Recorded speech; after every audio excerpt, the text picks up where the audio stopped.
নিচে পড়ে যাওয়ার পর অ্যারনের হুঁশ আসে। অ্যারনকে কেউ ধাক্কা দিয়ে ফেলে দিয়েছে কথাটা মাথায় আসতেই অ্যারনের চোয়াল রাগে শক্ত হয়ে যায়। কে ধাক্কা দিয়েছে তা দেখার জন্য অ্যারন রক্তিম চোখে সামনে তাকায়, কিন্তু সামনের দৃশ্য দেখে অ্যারনের রক্তিম চোখ নিমিষেই শান্ত হয়ে যায়। সেখানে আশ্চর্য এর ভাব ফুটে ওঠে। রাস্তার মাঝখানে অনু দাঁড়িয়েছিল, আর অ্যারন যখন তাকায় ঠিক তখনই একটা বড় ট্রাক অনুকে সজোরে ধাক্কা দেয়। এতে অনু ছিটকে দূরে পড়ে যায়। রাস্তার পিচ মুহূর্তেই অনুর রক্তে রঞ্জিত হয়। আসলে তখন অ্যারনের আসল রূপ জানতে পেরে অনু ভয়ে কুঁকড়ে যায়। অনু শুধু মনে হচ্ছিল ওকে অ্যারনের কাছ থেকে পালাতে হবে। এই হিংস্র পশুদের মাঝে কোনো মায়া দয়া নেই, সবাই এক। এসব চিন্তা ভাবনা করে অনু সেখান থেকে পালিয়ে রাস্তার কাছে আসে। অনু রাস্তার পাশ দিয়ে দৌড়াতে থাকে। ঠিক তখনই কিছুটা দূরে অ্যারনকে দেখতে পেয়ে গাছের আড়ালে লুকিয়ে পড়ে। অ্যারন রাস্তার মাঝখানে ছিল। ঠিক তখনই অনু একটা বড় ট্রাককে অ্যারনের দিকে এগিয়ে আসতে দেখে। অ্যারন মানুষ হোক বা ভ্যাম্পায়ার, অনু তো তার অ্যারন স্যারকে ভালোবেসেছে। সে কিভাবে নিজের চোখের সামনে ভালোবাসার মানুষকে মরতে দেখবে? অনু আর কিছু না করে দৌড়ে সেদিকে এগিয়ে যায় আর অ্যারনকে ধাক্কা দিয়ে সরিয়ে দেয়। অনুর এই অবস্থা দেখে অ্যারন হতভম্ব হয়ে দাঁড়িয়ে আছে। কিছু মুহূর্তই অ্যারনের সব শেষ হওয়ার পথে। অ্যারন তা মেনে নিতে পারছে না। অনুর গুণগানের শব্দে অ্যারনের মস্তিষ্ক সচল হয়। অ্যারন হাওয়ার বেগে অনুর কাছে গিয়ে অনুর মাথা নিজের কোলে নেয় আর অস্থির হয়ে পাগলের মতো বলতে থাকে, কিছু হবে না জান, আমি আছি তো, তুমি ঠিক হয়ে যাবে জান। অনু জোরে জোরে নিজের শ্বাস টেনে অ্যারনের হাত নিজের কাপা হাতে ধরে আর অনেক কষ্টে বলে, জানি না কি হবে, আমার যদি কিছু হয়ে যায় তাহলে আমার বাবা মাকে দেখবেন প্লিজ, আমি ছাড়া তাদের আর কেউ নেই। অ্যারন বারবার অনুকে ধমক দিচ্ছে, কিন্তু অনু নিজেকে থামায় না। অনু টেনে টেনে আবার বলে, কষ্ট হচ্ছে কথা বলতে। কথা বলতে হবে না, চুপ থাকো, বলেই অ্যারন অনুকে কোলে তোলার জন্য উদ্যত হলেই অনু অ্যারনের হাত নিজের রক্তাক্ত হাত দিয়ে খামচে ধরে আর আস্তে আস্তে বলে, ভালো থাকবেন, রোজকে বিয়ে করে সুখে থাকবেন, ভালোবাসি, বলেই অনু চোখ বন্ধ করে ফেলে। অনুকে চোখ বন্ধ করতে দেখে অ্যারন পাগলের মতো অনুকে ডাকতে থাকে, আকুতি করতে থাকে, কিন্তু কথা বলার জন্য। কিন্তু চাইলে কি সব সম্ভব হয়? অ্যারন অনুর মাথাটা নিজের নগ্ন বুকে জড়িয়ে নিয়ে চিৎকার করে ওঠে, কিন্তু অনুকে জড়িয়ে ধরাই হয়তো অ্যারনের সবচেয়ে ভুল ছিল।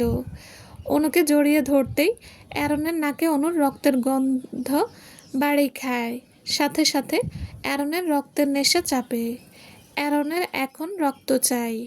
অ্যারন অনুর গলায় মুখ গুজে দেয়। প্রথমে অ্যারন অনুর গলায় গড়িয়ে পড়া রক্তের গন্ধ শুকে তারপর গলায় নিজের জিহ্বা দিয়ে লেহান করে রক্তের স্বাদ নিতে থাকে। রক্তের নেশায় পাগল হয়ে অ্যারন এবার নিজের ঠোঁট দিয়ে অনুর গলার ক্ষত থেকে রক্ত শুষে নেওয়া শুরু করে। অ্যারন নিজের সূচালো দাঁত বের করে অনুর ঘাড়ে দাঁত বসাতে যাবে, ঠিক সেই মুহূর্তে অ্যারন ছিটকে অনুর থেকে দূরে সরে যায়। এতে অনুর মাথা রাস্তায় পড়ে আবার আঘাত পায়। অ্যারন বুঝতে পারছে ও কি করতে যাচ্ছিল। অতীতের কথা মতো আবার অ্যারন একই ভুল করতে যাচ্ছিল। অ্যারন আবার তার প্রিন্সেসকে হারিয়ে ফেলতে যাচ্ছিল। অ্যারন আরও দূরে সরে যায়। অনু এখন অ্যারনের কাছেও নিরাপদ নয়।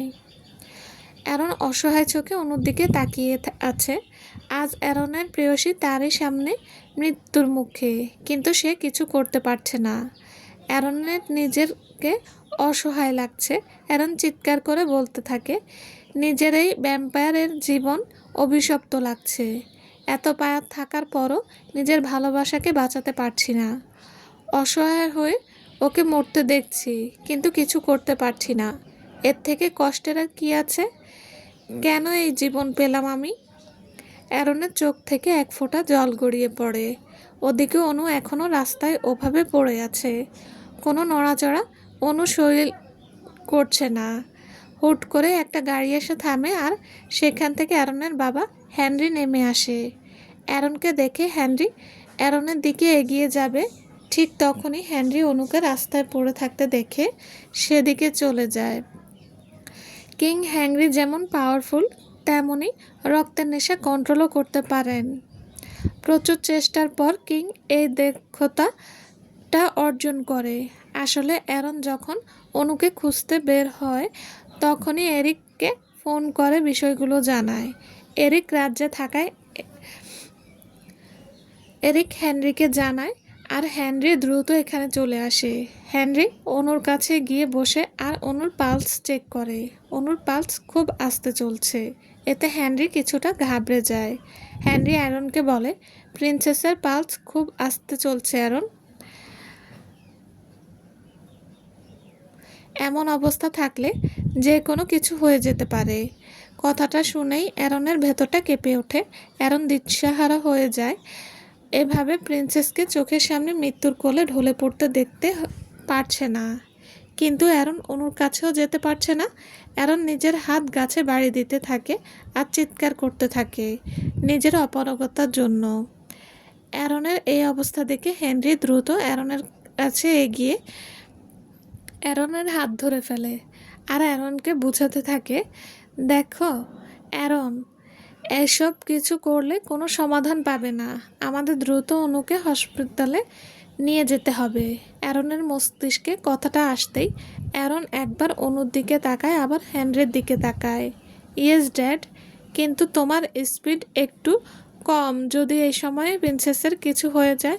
না না, এমন হতে দেওয়া যাবে না। তাছাড়া কি করবে এখন অ্যারন? আমি প্রিন্সেসকে নিয়ে হাসপাতালে যাচ্ছি। তোমার অবস্থা দেখে আমি বিষয়টি বুঝতে পারছি, কিন্তু বিষয়টা আমাকেও ভাবাচ্ছে। অ্যারন কিছু না বলে শুধু আশেপাশে তাকায় আর রাস্তার একপাশে অনুর ওড়নাটা পড়ে থাকতে দেখে। এক পলকে অ্যারন সেখানে চলে যায় আর ওড়নাটা তুলে নেয়। অনু দৌড়ে যাওয়ার সময় হয়তোবা ওড়নাটা পড়ে যায়, তাই ওড়নায় কোনো রক্ত লেগে নেই। অ্যারন ওড়নাটা নাকের কাছে নেয়, এতে শুধু তার প্রিন্সেসের মিষ্টি ঘ্রাণ লেগে আছে। অ্যারন ওড়নাটা দিয়ে নিজের নাক বেঁধে নেয়। তারপর আবার হাওয়ার বেগে অনুর কাছে আসে আর অনুকে কোলে তুলে নেয়। অ্যারন অনুর মুখের দিকে তাকিয়ে শুধু বিড়বিড় করে বলতে থাকে, সব নেশার ঊর্ধ্বে তোমার নেশা আমার কাছে সবচেয়ে বেশি। আর কোনো নেশা আমাকে কতটা গ্রাস করে না যতটা তোমার নেশা আমাকে গ্রাস করে। কিছু হতে দেব না তোমাকে, তুমি আমার প্যাশন, ছাড়তে পারবো না তোমাকে। বলেই অ্যারন অনুকে নিয়ে হাওয়ার বেগে ছুটতে থাকে। অ্যারনের পেছনে তার বাবাও আসতে থাকে। কয়েক মুহূর্তের মধ্যে অ্যারন হসপিটালে পৌঁছে যায়। অ্যারন অনুকে স্ট্রেচারে শুইয়ে দেয় আর জোরে জোরে ডাক্তারদের ডাকতে থাকে।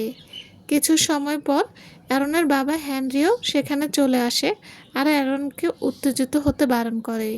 কিন্তু অ্যারন তো অ্যারনই, তার প্রেয়সী মৃত্যুর দর প্রান্তে, আর সে চুপচাপ সেটা দেখবে?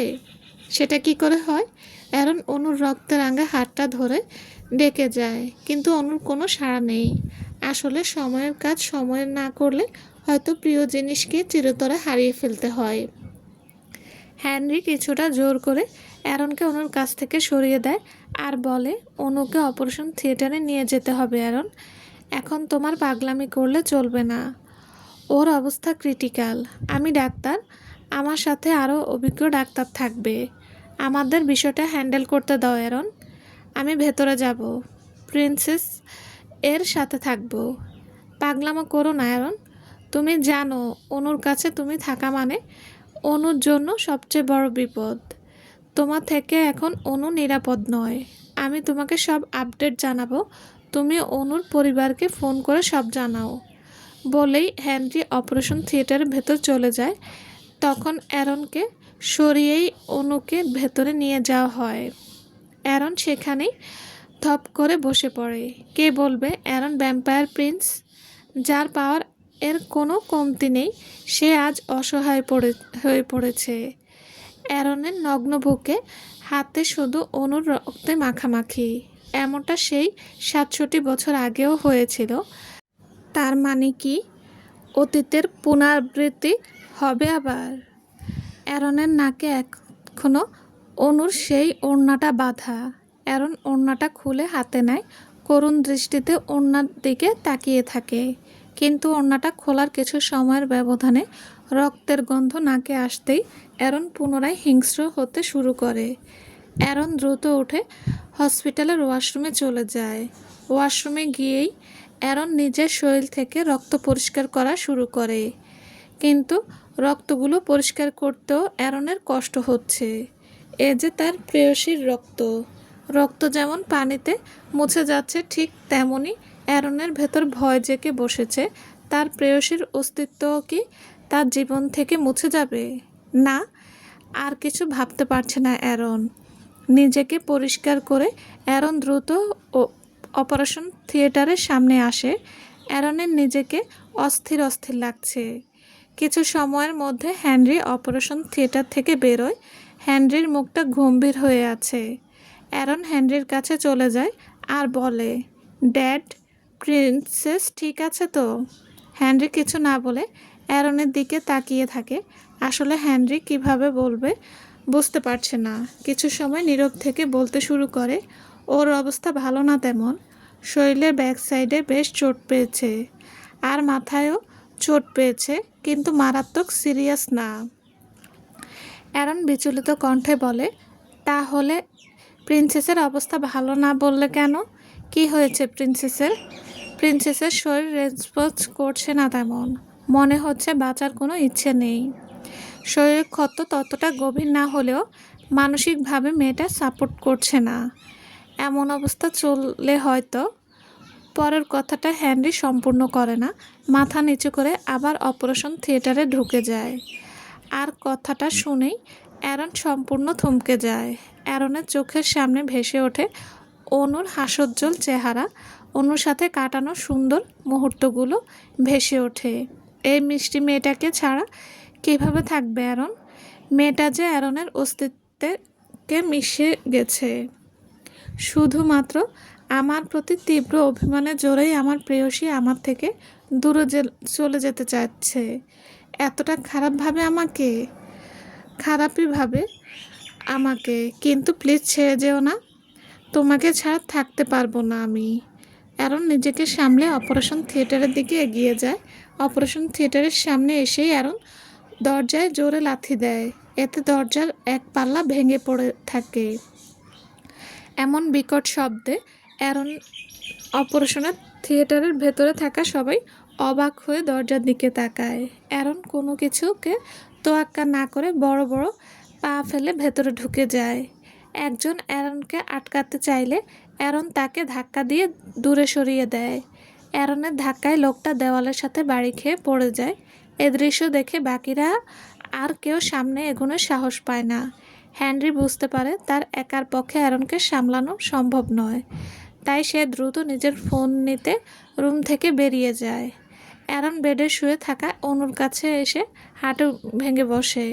অনুর শরীরের রক্ত সব পরিষ্কার করে ড্রেসিং করা হয়েছে। কিন্তু রক্ত থাক বা না থাক, অ্যারনের ওপর আর কোনো কিছুর প্রভাব পড়ছে না। যেখানে তার প্রিন্সেস তার ওপর রাগ করে তাকে ছেড়ে চলে যাওয়ার পায়তারা করছে, সেখানে আর কোনোভাবে না অ্যারনের মাথায় আসছে না। অ্যারনের শুধু তার প্রিন্সেসকে চাই, আর কিছু না। অ্যারন করুণ চোখে অনুর দিকে তাকিয়ে অনুর হাতটা আলতো করে নিজের হাতের মুঠো নেয়। অ্যারন অসহায়ভাবে আবেগমাখা কণ্ঠে অনুকে বলে, তোমাকে কষ্ট দিয়েছি, খুব খারাপ আমি। এই খারাপ আমিটাকে তুমি শাস্তি দিয়ে শুধরে নিও প্লিজ। এভাবে রাগ করো না প্লিজ প্রিন্সেস। এবার আর থাকতে পারবো না আমি। তোমার সাথে সাথে আমার অস্তিত্ব বিলীন হয়ে যাবে এই পৃথিবী থেকে। ছেড়ে যেও না প্লিজ। আর কখনো এমন কাজ করব না যাতে তুমি কষ্ট পাও। তবুও ছেড়ে যেও না প্লিজ প্রিন্সেস। তুমি চলে গেলে তোমার বাবা মাকে কে দেখবে? তারা যে বেঁচে থেকেও মরে যাবে। আমার কথা না ভাবলে তাদের কথা ভাবো প্লিজ। অ্যারন কিছুটা চুপ করে এবার চিৎকার করে বলে ওঠে, ভালোবাসি তোমাকে, এভাবে শাস্তি দিও না প্লিজ। আমার জীবনে তুমিই প্রথম, তুমিই শেষ। খুব ভালোবাসি প্রিন্সেস। পেছন থেকে এরিক আর হেনরি অ্যারনকে টেনে বাইরে নিয়ে যাওয়ার চেষ্টা করতে থাকে, কিন্তু অ্যারন কিছুতেই অনুর থেকে দূরে যেতে চায় না। পরে অবস্থা বেগতিক দেখে হেনরি বলে, দেখো অ্যারন, এমন জেদ করলে প্রিন্সেসের কিছু হয়ে যেতে পারে। ও মানুষ, ও চিকিৎসা দরকার। আমাদের কাজ করতে দাও প্লিজ। হেনরির কথায় মনে হয় কাজ হলো। অ্যারন এবার নিজে থেকে বাইরে গিয়ে বসে পড়ে। অ্যারন মাথা নিচু করে আছে। এরিক অ্যারনের কাঁধে হাত রাখে, কিন্তু তবুও অ্যারন নিজের মাথা তুলে না। এরিক দীর্ঘশ্বাসে অ্যারনকে বলে, চিন্তা করো না ভাই, সব ঠিক হয়ে যাবে। ভাবিও সুস্থ হয়ে যাবে। এতক্ষণে অনুর বাবা মাও হাসপাতালে এসে পড়ে। এরিক কি অনুর বাবা মাকে খবর জানায়। অনুর মা দৌড়ে এরিকের কাছে আসে আর অস্থির হয়ে জিজ্ঞাসা করে, আমার মেয়ে কোথায়? অনু ঠিক আছে তো? আন্টি প্লিজ হাইপার হবেন না, আপনার মেয়ে ঠিক হয়ে যাবে। অনুর মা এরিকের এমন সান্ত্বনামূলক কথায় কান দেয় না আর অপারেশন থিয়েটারের দিকে যেতে নেয়। ঠিক তখনই হেনরি বেরিয়ে আসে। অনুর মা হেনরির কাছে গিয়ে জিজ্ঞেস করে, আমার মেয়ে ঠিক আছে? ওর কিছু হয়নি তো? হেনরি কিছুটা স্বস্তির শ্বাস ফেলে বলে, আপনার মেয়ে এখন ঠিক আছে। কিছুক্ষণের মধ্যে কেবিনে শিফট করা হবে, তখন দেখতে পারবেন। আর অনুকে ঘুমের ইঞ্জেকশন দেওয়া হয়েছে, তাই রাতে আর ওর জ্ঞান ফিরবে না। কাল সকালেই ফিরবে, তাই এ নিয়ে টেনশন করবেন না প্লিজ। অনু ঠিক আছে কথাটা শুনেই অ্যারন মাথা তুলে হেনরির দিকে তাকায়। অনু ঠিক আছে জানতে পেরে অ্যারনের বুকের উপর থেকে পাথর সরে যায়। অ্যারন বিড়বিড় করে বলে, অনেক হয়েছে, আর কোনো রিস্ক নিতে পারবো না তোমাকে নিয়ে। অ্যারন হেনরির দিকে তাকায়। হেনরি চোখের ইশারায় অ্যারনকে তার সাথে দেখা করতে বলে। হেনরি তার কেবিনে চলে যায়। কিছুক্ষণ পর অ্যারনও হেনরির কাছে যায়। অ্যারন আসার পর হেনরি বলে, এসব কি করে হলো অ্যারন? আমার গাফুলতির কারণে হয়েছে সব। আমি আমার দায়িত্ব ঠিকমতো পালন করতে পারিনি, তাই এমন অবস্থা। হেনরি অ্যারনের মনোভাব বুঝতে পারে। হেনরি অ্যারনের কাছে গিয়ে কাঁধে হাত রেখে বলে, তোমার জন্য কিছু হয়নি অ্যারন। সব কিছুর পেছনে কারো হাত আছে নাকি আমাদের খতিয়ে দেখতে হবে। আর যদি কারো হাত না থাকে তাহলে হয়তো সেটা ভাগ্য লিখন ছিল। অ্যারন কিছু বলে না, শুধু মাথা নিচু করে কিছু চিন্তা করে যাচ্ছে। হেনরি আবার বলল, কিন্তু আমি একটা জিনিস বুঝতে পারছি না, প্রিন্সেসের রক্তের গন্ধ পেয়ে তুমি কেন কন্ট্রোল হারিয়ে ফেললে? আগে তো এমন হতো না।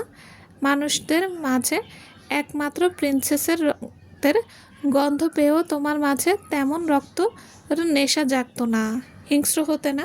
কিন্তু আজ এমন হলো কেন অ্যারন? নাকি অনু আসলেই প্রিন্সেসই না? অ্যারন হেনরির দিকে তাকায় আর জবাব দেয়, অনুই প্রিন্সেস ড্যাড। আমাদের ভুলে গেলে চলবে না যে এবার প্রিন্সেসের জন্ম আগের বারের মতো কোনো উদ্দেশ্য পূরণের জন্য হয়নি। প্রিন্সেসের সেই উদ্দেশ্য ৬৭ বছর আগেই শেষ হয়ে গেছে। এবার প্রিন্সেস আবার ফিরে এসেছে শুধু আমার জন্য, আমাকে দেওয়া কথা রাখতে। কোনো উদ্দেশ্য প্রিন্সেসের জন্ম হয়নি। আর 10টা সাধারণ মানুষের মতোই প্রিন্সেস এখন। হেনরি চিন্তিত স্বরে বলল, তার মানে অনু একজন সাধারণ মানুষ। কিছু বুঝতে পারছো অ্যারন? অনুর আশেপাশে তোমার উপস্থিতি অনুর জন্য ঠিক কতটা ভয়ঙ্কর? তুমি কি তোমার প্রিন্সেসকে বিপদে ফেলতে চাও অ্যারন?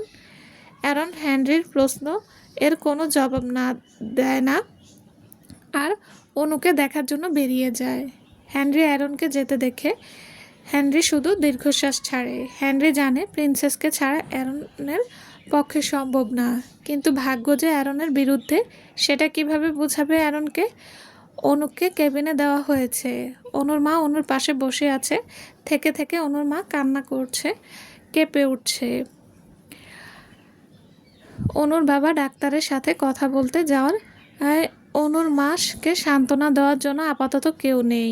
কেবিনের গ্লাস থেকে অ্যারন এক দৃষ্টিতে অনুর দিকে তাকিয়ে আছে। অনুকে এভাবে দেখতে অ্যারনের ভেতরটা ফেটে যাচ্ছে। আজ যদি সে আরেকটু সাবধান হতো তাহলে তার প্রিন্সেসকে এত কিছু সহ্য করতে হতো না। এরিক অ্যারনের কাঁধে হাত রেখে তবু অ্যারন পেছনে ফেরে না, একইভাবে অনুর দিকে তাকিয়ে থাকে। আই এম সরি ভাই, আমি তোমার বিশ্বাস রাখতে পারিনি। তোর কোনো দোষ নেই এরিক, তুই তোর সর্বোচ্চ চেষ্টা করেছিস। তোর প্রতি আমার কোনো রাগ নেই, নিজেকে দোষী ভাবা বন্ধ কর। এরিক আর কিছু বলে না, মাথা নিচু করে চলে যায়। সকাল থেকে অনুর জ্ঞান ফিরে জ্ঞান ফিরতেই অনু নিজেকে শুভ্র বিছানায় আবিষ্কার করে। মাথাটা একটু নাড়াতেই অনু অনুভব করে তার মাথা প্রচণ্ড ব্যথা। মাথায় ব্যথা অনুভব হতেই অনু আহ করে ওঠে।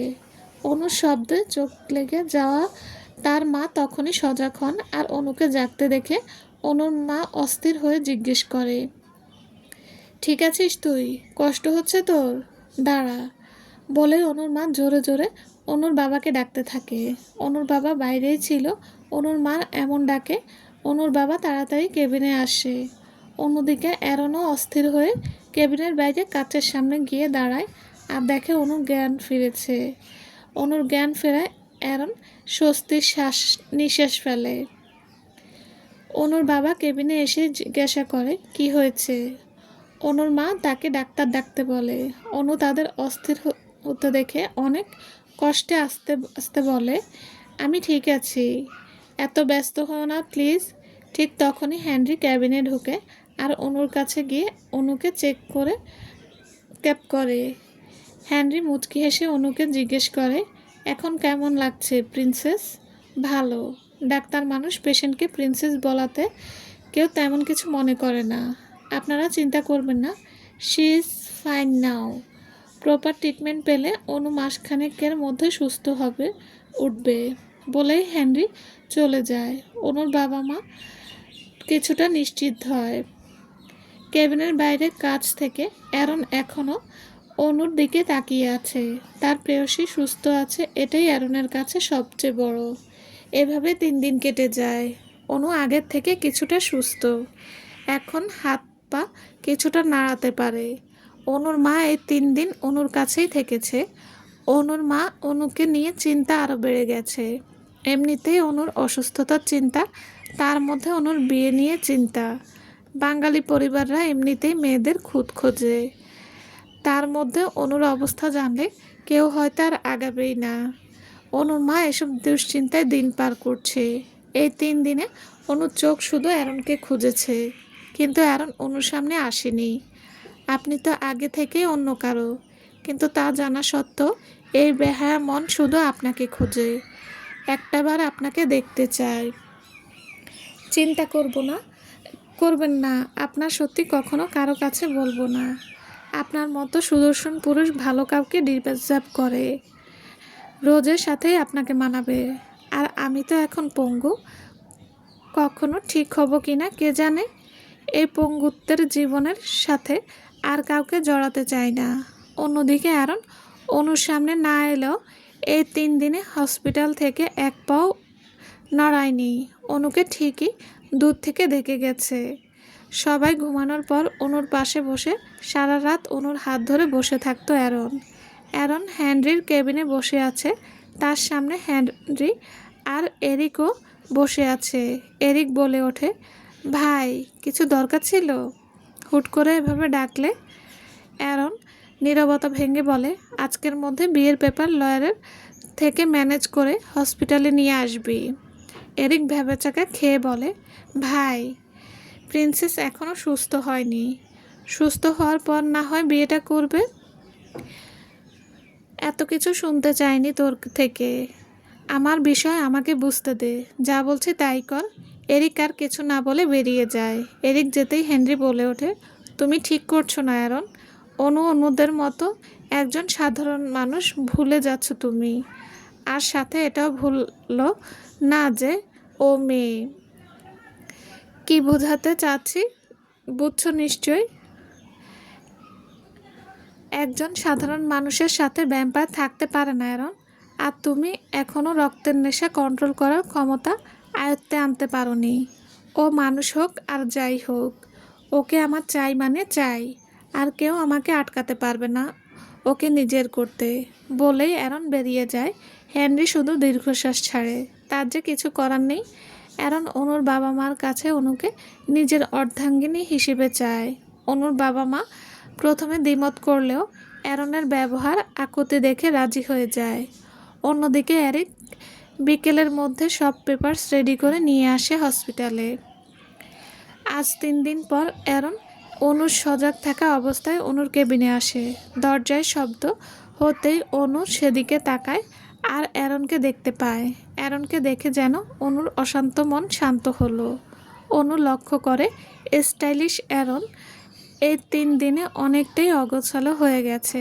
অ্যারনের গায়ে কোনো রকমে একটা শার্ট জড়ানো, চুলগুলো এলোমেলো, আর অনেকটাই দুর্বল লাগছে অ্যারনকে।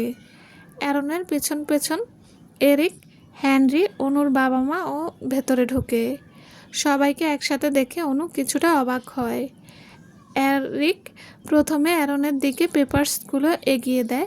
অ্যারন সাথে সাথেই তাতে সাইন করে দেয়। অ্যারনের সাইন করা শেষ হতেই এরিক অনুর কাছে গিয়ে বেডের ওপর লাগোয়া টেবিলের মতো জায়গায় কাগজটা রাখে আর কলম অনুর দিকে এগিয়ে দেয়। অনু জিজ্ঞাসার দৃষ্টিতে এরিকের দিকে তাকাতেই এরিক বলে, সাইন করে দেন প্লিজ। ভাইও সাইন করে দিয়েছে। আপনি সাইন করলেই বিয়েটা হয়ে যাবে। বিয়ের কথা শুনে অনু চমকে চোখ বড় বড় করে সবার দিকে তাকায়। অনু তার মায়ের দিকে তাকিয়ে জিজ্ঞেস করে, মা, এসব কি হচ্ছে? আমার বিয়ে, তাও অ্যারন স্যারের সাথে? এটা সম্ভব না মা, প্লিজ এসব পাগলামি বন্ধ করো তোমরা। অনুর এমন কথায় অ্যারন নিজের চোয়াল শক্ত করে শান্ত দৃষ্টিতে অনুর দিকে তাকায়, কিন্তু কিছু বলে না। অনুর মা অনুকে বিভিন্নভাবে বোঝাতে শুরু করে, কিন্তু কোনোভাবেই অনু রাজি হচ্ছিল না দেখে অনুর মা শেষে নিজের কসম দেয়। অনু বাধ্য হয়ে মলিন মুখে পেপারসে সাইন করে দেয়। কেবিনের সবাই কিছুটা নিশ্চিত হয় আর সবার মুখে হাসি ফুটে ওঠে। অনুর সাইন শেষ হতেই অ্যারন অনুর দিকে এগিয়ে আসে। অ্যারনকে এগিয়ে আসতে দেখে অনুর ভেতরের অস্থিরতা কিছু শুরু হয়ে যায়। এখন যে অ্যারন তার স্বামী ভাবতেই অনু লজ্জায় মাথা নিচু করে ফেলে। অ্যারন অনুর পাশে গা ঘেঁষে বেডে বসে। অ্যারনের স্পর্শ পেতেই অনু খানিকটা কেঁপে ওঠে। অ্যারন পকেট থেকে একটা রিং বের করে অ্যারন অনুর হাতে রিংটা পরিয়ে দেয়। অ্যারনের প্রতিটা স্পর্শে অনু কেঁপে কেঁপে উঠছে।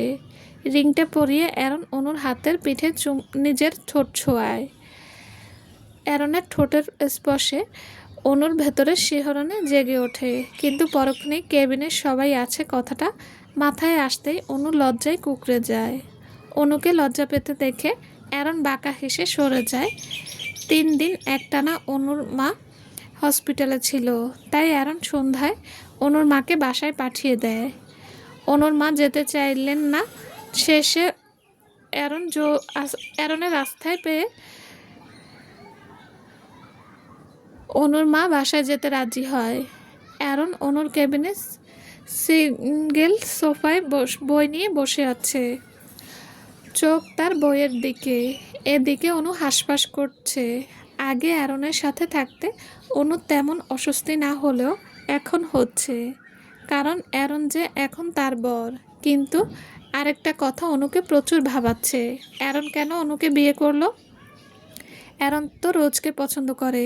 ওই দিনও তো অ্যারন রোজের সাথে। কথাটা ভাবতেই অনুর বুক ভারী হয়ে এলো, চোখ ছলছল করে উঠল। তাছাড়া রোজ অনুর থেকে বাহ্যিক দৃষ্টিতে সুন্দরী, এটা মানতে হবে। আর অ্যাক্সিডেন্টের পর অনু নানা জায়গায় আঘাত পেয়েছে, বিশেষ করে কপালের এক জায়গায় অনেক ক্ষতটা আঘাত পেয়েছে। হয়তো এ দাগ কোনোদিন মুছবে না। অনু নিজেকে শক্ত করে ধরা গলায় অ্যারনকে জিজ্ঞেস করে, আমাকে বিয়ে করলেন কেন মিস্টার অ্যারন? যে কারণে সবাই বিয়ে করে, ঠিক সেই কারণে করেছি। অ্যারনের এমন উত্তরে অনুর ভালো লাগে না।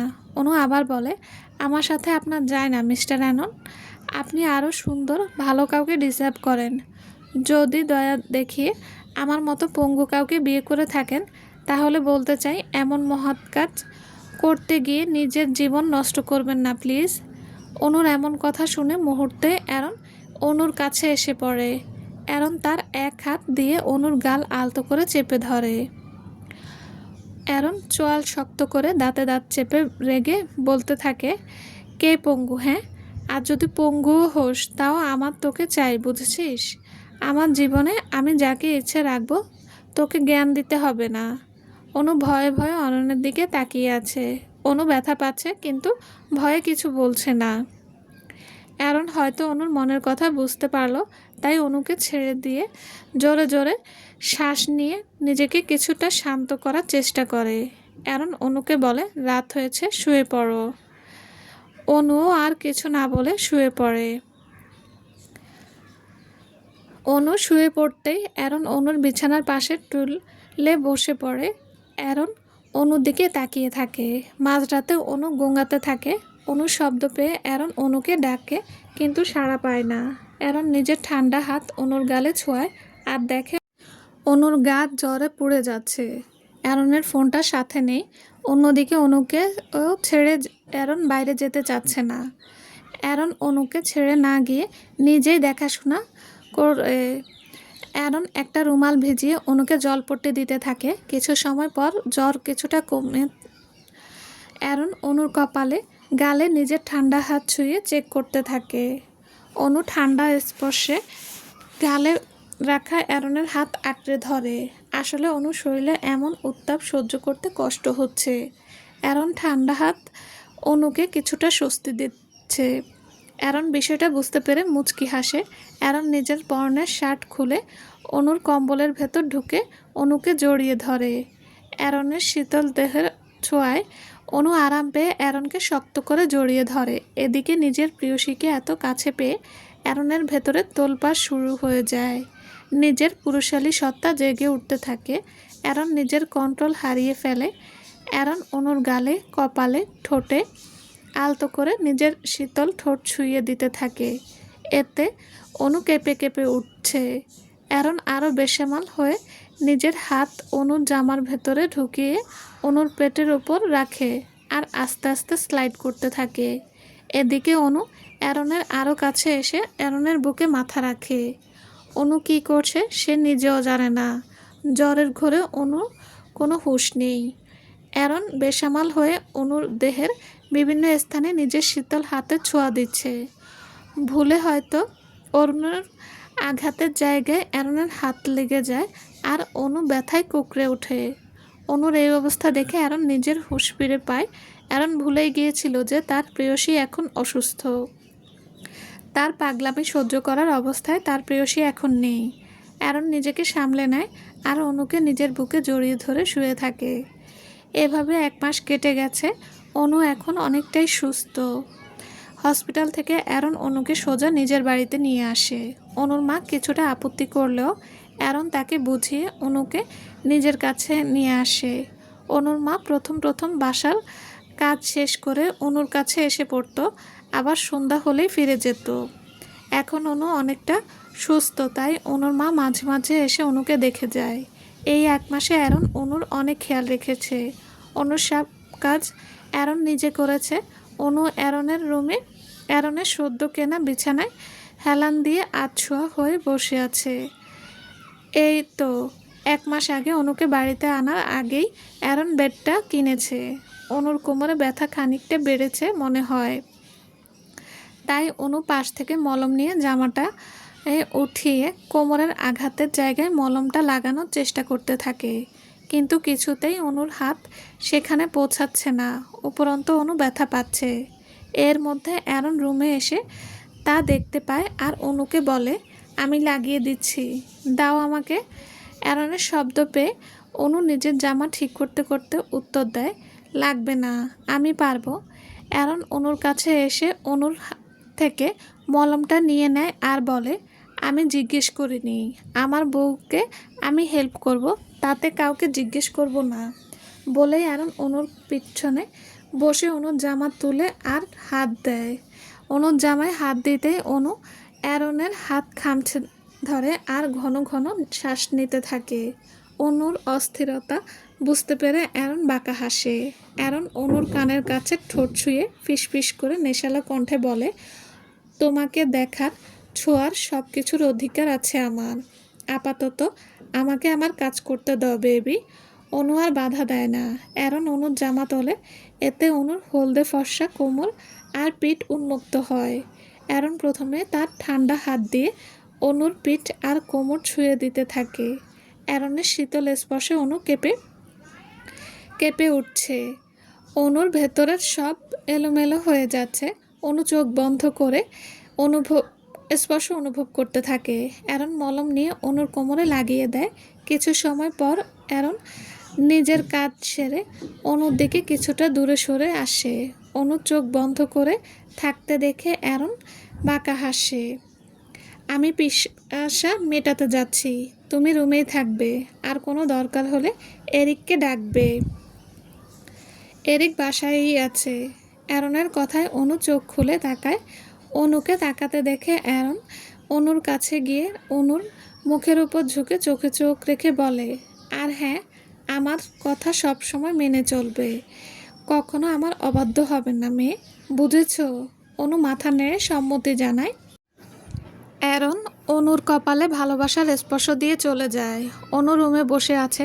কিছুক্ষণ পর এরিক দরজায় নক করে। অনু এরিককে ভেতরে আসতে বলে। এরিক চিন্তিত অবস্থায় ভেতরে ঢুকে।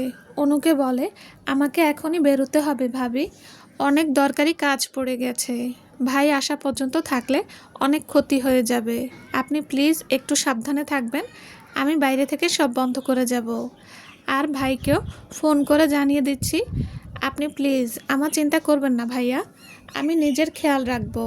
আপনার কাজটা হয়তো জরুরি, আপনি তাড়াতাড়ি বেরিয়ে পড়ুন। আসছি ভাবি, সাবধানে থাকবেন প্লিজ। অনুও সম্মতি জানায়। এরিকও বেরিয়ে পড়ে। অন্যদিকে এরিকের ফোন পেতেই অ্যারন 15 মিনিটের মাঝেই বাসায় পৌঁছে যায়। অ্যারন অনুকে ডাকতে ডাকতে নিজের রুমে আসে, কিন্তু অনুকে রুমে পায় না। অ্যারন ব্যালকনিতে, ওয়াশরুম, সব জায়গায় খুঁজে, কিন্তু অনুকে পায় না। অনুকে নিয়ে অ্যারনের চিন্তা হচ্ছে, কোথায় যেতে পারে তার প্রিন্সেস। অ্যারন পুরো বাড়ি অনুকে খুঁজছে, কিন্তু কোথাও অনুকে পায় না। অনুকে না পেয়ে অ্যারন অস্থির হয়ে যায়। অ্যারন আবার নিজের রুমে আসে, অনুর ঘ্রাণ উপলব্ধি করার চেষ্টা করে, কিন্তু রুমের কোথাও অনুর ঘ্রাণ পায় না। পুরো রুম জুড়ে শুধু রসুনের তীব্র ঝাঁঝালো গন্ধ। কিছুক্ষণ রুমে থাকতেই রসুনের গন্ধে এবার অ্যারনের নাকে জ্বালা করা শুরু করে। অ্যারন রুম থেকে বেরিয়ে এসে রাগে গর্জন করতে থাকে। অ্যারন বুঝতে পারে অনু এই বাড়িতে নেই।